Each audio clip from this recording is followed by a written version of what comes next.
Hello students, देखिए आज हम आपका जो टॉपिक चैप्टर है आपका रिलेशन एंड फंक्शन वो स्टार्ट करते हैं। ठीक है, तो रिलेशन जो कॉन्सेप्ट हमारा उसे समझने के लिए हम अपनी जो एवरीडे लाइफ है उसके अंदर आते हैं। देखिए, रिलेशन का मतलब होता है क्या, संबंध यानी रिश्ते, जैसे भाई बहन का रिश्ता हो गया, मम्मी पापा, चाचा चाची, और भी बहुत तरह के रिश्ते हैं, यानी जो रिलेशन है मैंने आसपास देखे। ठीक है, तो उसी तरह से मैथ्स के अंदर भी कॉन्सेप्ट है रिलेशन। तो जैसे नॉर्मल लाइफ में होता है, कोई भी दो पर्सन उनके बीच में रिलेशन होता है, कुछ भी रिलेशन हो सकता है। ठीक है, तो उसी तरह से जो मैथ्स है वो रिलेशन डिफाइन होता है कोई भी दो सेट के ऊपर। अब वो दो सेट डिफरेंट भी हो सकते हैं और सेम भी हो सकते हैं। ठीक है, दो ही सेट क्यों, एक सेट भी हो सकता है, लेकिन कम से कम वो 2 टाइम्स रिपीट होना चाहिए। जैसे हम बोलते हैं या तो ए और बी कोई भी दो सेट हो, या हम बोल सकते हैं ए और दूसरा सेट भी कौन सा होगा, ए हो।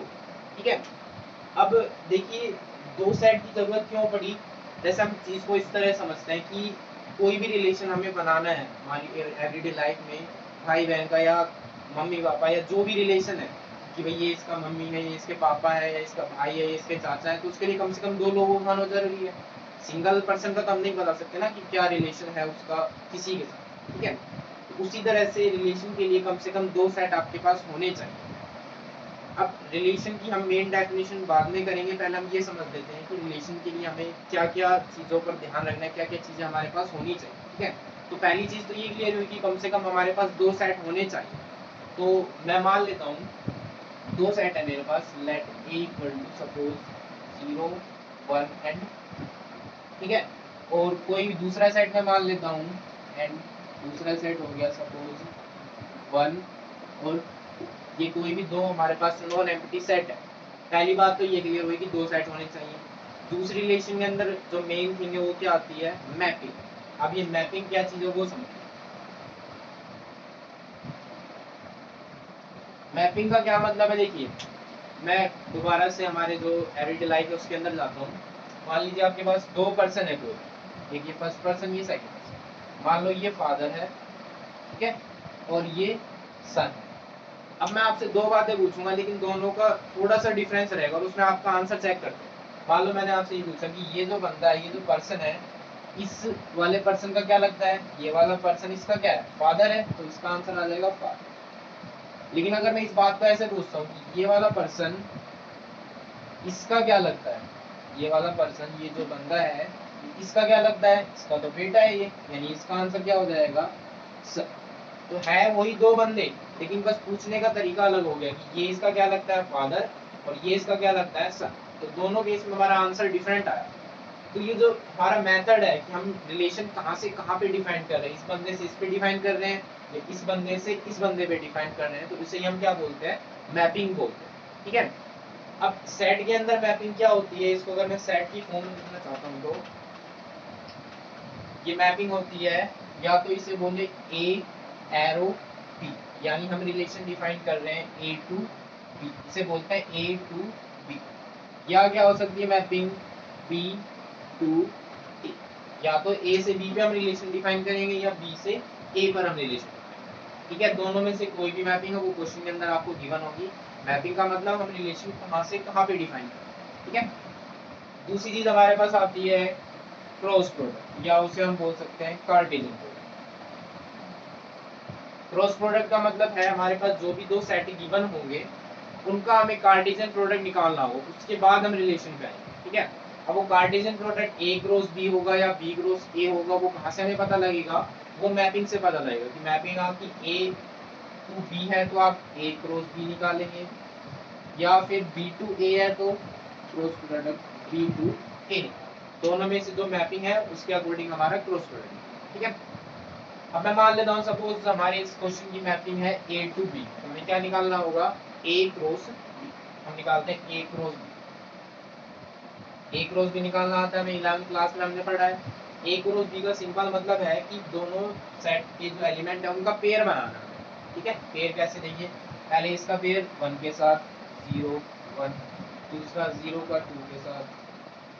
ठीक है, अब उसके अंदर कोई एलिमेंट नहीं बचा, अब इसका दूसरा एलिमेंट लीजिए 1 1 1 2, उसके बाद इस 2 का बनेगा पेयर 2 1 और 2 2। तो ये हमारे पास कार्टेशियन प्रोडक्ट आ गया ए क्रॉस। तो यहाँ तक तीन बातें क्लियर हैं, दो सेट है हमारे पास, मैपिंग है हमारे पास, और उसके बाद क्रॉस प्रोडक्ट है according to mapping find out. अब जो नेक्स्ट हमारी चीज आती है, रिलेशन क्या है?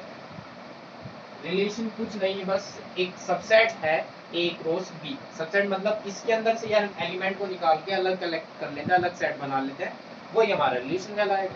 ठीक है, पहले मैं डेफिनेशन लिख देता हूँ, subset of A cross B या बी क्रॉस ए, जो आपकी मैपिंग है उसमें। अब क्वेश्चन ये आता है कि हमें सबसेट बनाना है, लेकिन सबसेट बनाएंगे कैसे? कोई रूल होना चाहिए हमारे पास।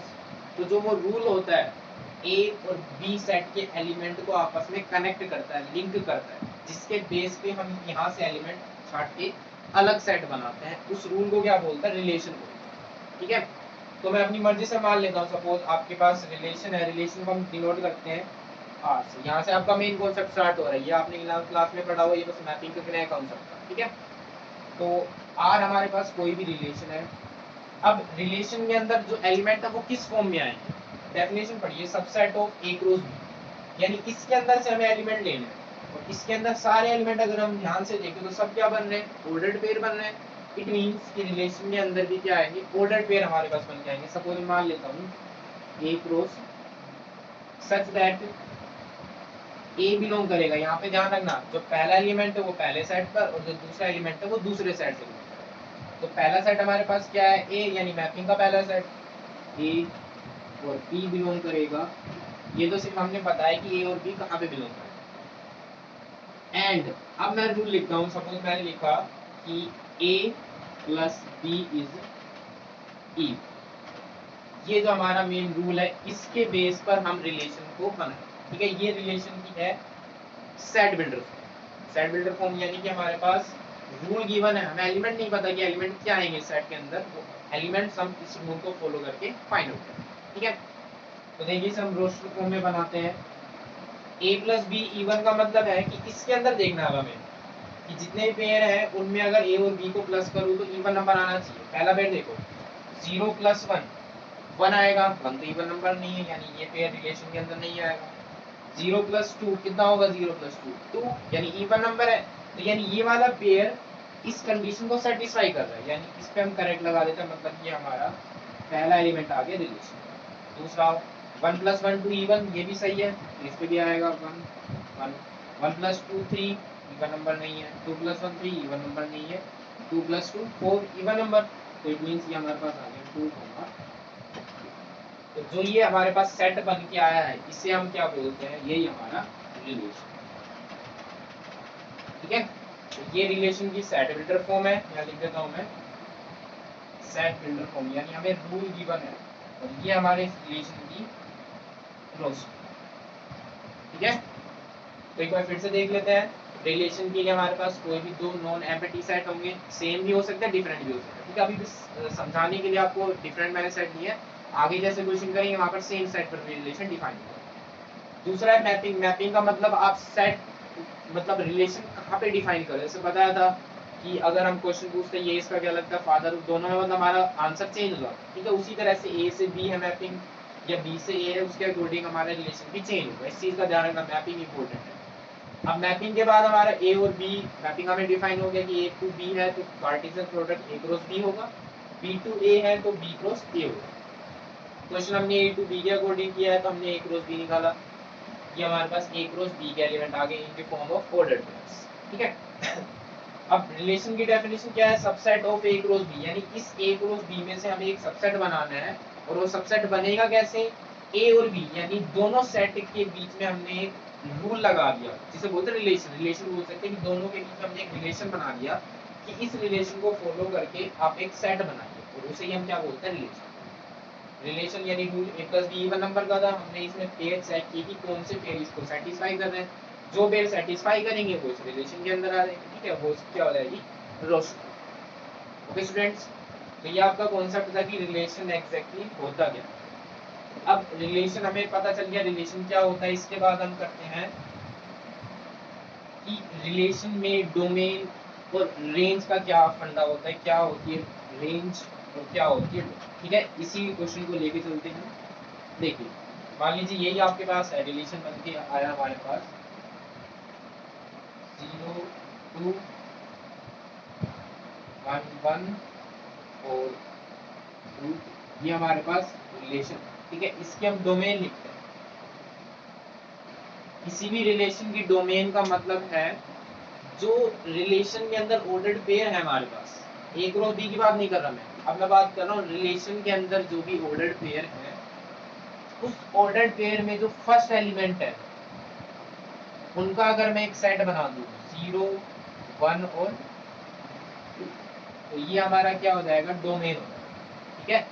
और रेंज का क्या मतलब है, रेंज का मतलब होता है जो ऑर्डर्ड पेयर के हमारे पास सेकंड एलिमेंट है, ये 2 1 और ये 2, अब इनका एक सेट बना दो, लेकिन 2 दो बार रिपीट हो रहा है तो इसे बार बार लिखने की जरूरत नहीं है, सिर्फ एक बार लिख दो, ये बन जाएगा 1 कोमा 2। ऑर्डर्ड पेयर नहीं बनाना, ये सिंगल सिंगल एलिमेंट लिख दो, ठीक है। तो ये तो हो गई इसकी डोमेन यानी कि सेट, जो हमारे पास ऑर्डर्ड पेयर उसका फर्स्ट एलिमेंट, और रेंज यानी कि जो सेकंड एलिमेंट, ठीक है। यहाँ से हम ये भी बता सकते हैं कि जो डोमेन है वो सबसेट होती है ए का, यानी जो फर्स्ट, ए का मतलब है फर्स्ट एलिमेंट। डोमेन हमेशा जो फर्स्ट सेट है हमारे पास, जो मैपिंग होती है ना, मैपिंग हम कैसे लिख सकते हैं, यहाँ पर देखिए मैं यहाँ लिख देता हूँ, relation R such that A to, क्वेश्चन में आपको इस तरह से मैपिंग मिलेगी, मैपिंग ए से बी है या बी टू ए। तो जो हमारे पास डोमेन है वो तो इस फर्स्ट सेट का हमारे पास सबसेट होगा, अब फर्स्ट सेट ए भी हो सकता है, बी, वो क्वेश्चन के ऊपर डिपेंड, ठीक है। और रेंज हमेशा जो सेकंड सेट है उसका सबसेट। क्लियर हुआ? तो यहाँ से मैपिंग, कार्टेशियन प्रोडक्ट, रिलेशन की सेट बिल्डर फॉर्म और रोस्टर फॉर्म, उसके बाद डोमेन एंड रेंज, ठीक है स्टूडेंट्स। तो ये था हमारे पास कॉन्सेप्ट की बेसिक कॉन्सेप्ट की रिलेशन एग्जैक्टली होता क्या, ठीक है। बस मैपिंग का ध्यान रखना, मैपिंग की वजह से ही क्वेश्चन चेंज हो जाएगा। अगर ए टू बी की जगह बी टू ए आया तो वहाँ पर बी क्रॉस ए निकलेगा, ए टू बी है तो ए क्रॉस, ठीक है। डिफरेंट क्यों था वो मैंने बताया, जैसे मैं दोबारा बता देता हूँ। मान लीजिए ये कोई दो पर्सन है, ये फादर है, ये सन है। अगर मैं पूछता हूँ कि ये इसका क्या लगता है, तो फादर, और ये इसका क्या लगता है, सन, यानी दोनों केस में आंसर चेंज हो जाएगा। बंदे वही है दोनों, लेकिन आंसर कैसे चेंज हुआ, पूछने का तरीका हमारा डिफरेंट हो गया, उसी को बोलते हैं, ठीक है। तो ये था आपका बेसिक जो रिलेशन के लिए इम्पोर्टेंट है। नेक्स्ट टाइम जब हम मिलेंगे तो हम आगे जो 12th क्लास में आपके लिए इम्पोर्टेंट कॉन्सेप्ट है वो करेंगे। Okay students.